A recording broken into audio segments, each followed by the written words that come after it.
I'm in the car taking a break. It is so hot here in Houston. I used to live here, but I forgot just how hot it gets in the summer. It's just so humid. This is Life and Art. I'm Dawn Okoro, and I'm an artist. I have been down in Houston working on the new MEOW Wolf. It's definitely been a lot of hard work. This is my first time working on a project like this, and this will be my largest art piece that I've ever made. And I also forgot just how humid it gets in Houston. Right now, it's an active construction site, so it's a different environment that I'm used to working in. When you're on site, you have to be very mindful of your surroundings because you have to remember that you're going to be walking through a construction site, and there are lots of loud sounds, lots of loud banging, lots of beeping, and lots of smells.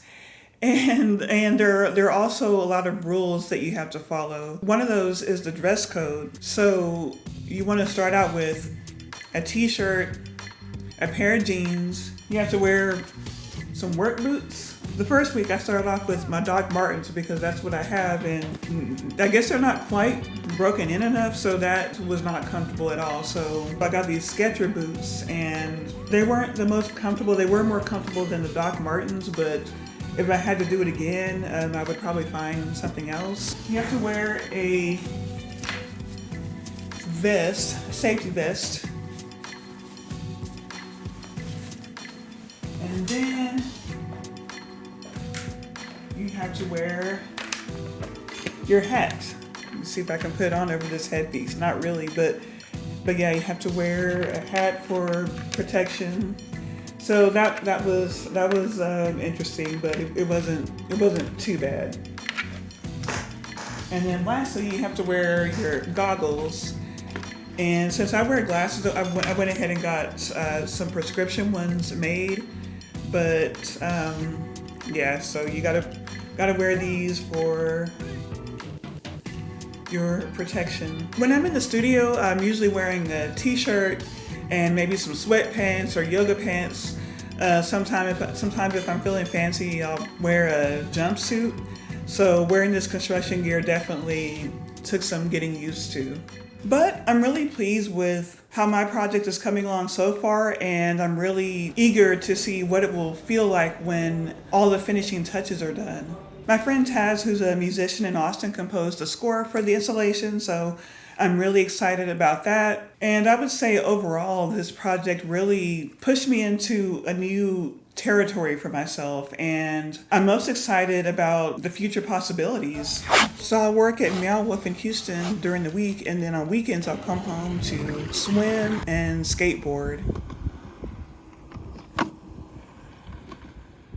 I also took part in 2 art shows this summer. I showed my work in the Art Crush group show at Canopy Studios here in Austin. That show originally opened up in Laredo, Texas late last year, and I didn't get a chance to go check that out, so I'm really happy that I got to see the version here in Austin. And this was such a beautifully curated show, and I'm just glad to be a part of it. Thank you to Los Outsiders for inviting me to be in it. And I showed a new painting in a garden-themed art show. So I just got back from Houston.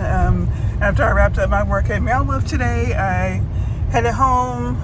It's like a three-hour drive, and took a quick shower, changed clothes, kind of freshened up a little bit, and now I'm headed to the group show Temperate Grasslands at Big Medium. Coco Trevino curated Temperate Grasslands at Big Medium in Austin, and it represented the Austin biome. I showed my Péjú painting, and it's my first time showing a piece in this format where it's large pieces of paper put together. Hello.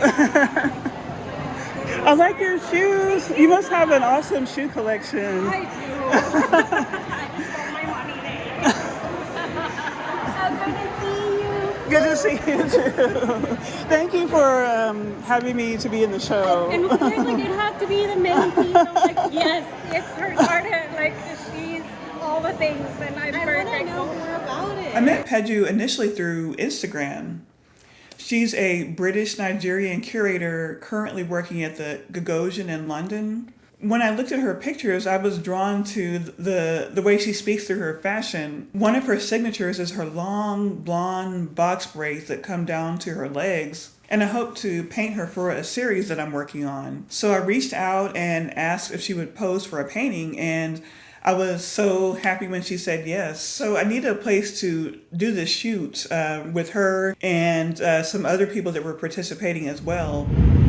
So Maddox Gallery in London let me use one of their rooms as a photography studio. I was able to rent some lights from a local place there and any equipment that I needed, and so I was good to go. I'm here at Maddox Gallery and I'm getting ready for today's art photo shoot. We've got the lights and everything set up, and I think we're all good to go, and now we're just waiting on the models. I told Péjú to wear something to the shoot that had bold colors. Now turn towards the light. Okay. Yeah. I really wanted to showcase the braids as well, so we did some photos with and without the jacket. And I just loved the dress that she had on, and I asked Péjú who made it, and she said the brand is Tongoro, which is based in Dakar, Senegal. The founder of the company is Sarah Diouf. Let's lift up.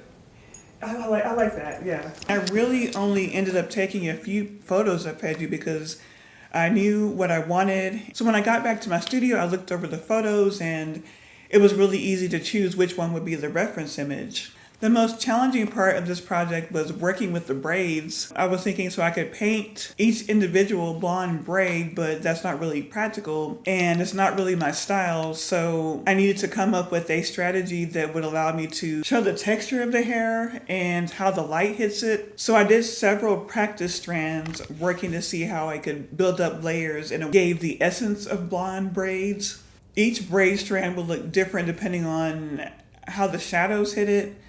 But I was also able to create a template that I could build upon. So it was great to get a chance to show this piece here in Austin, and I got to hear feedback from what people felt seeing it. And people were most interested in just the details of the actual painting and the work that went into it. Thanks for watching Life in Art, and if you like this kind of video, I'd appreciate it if you thumbs it up and subscribe to my channel.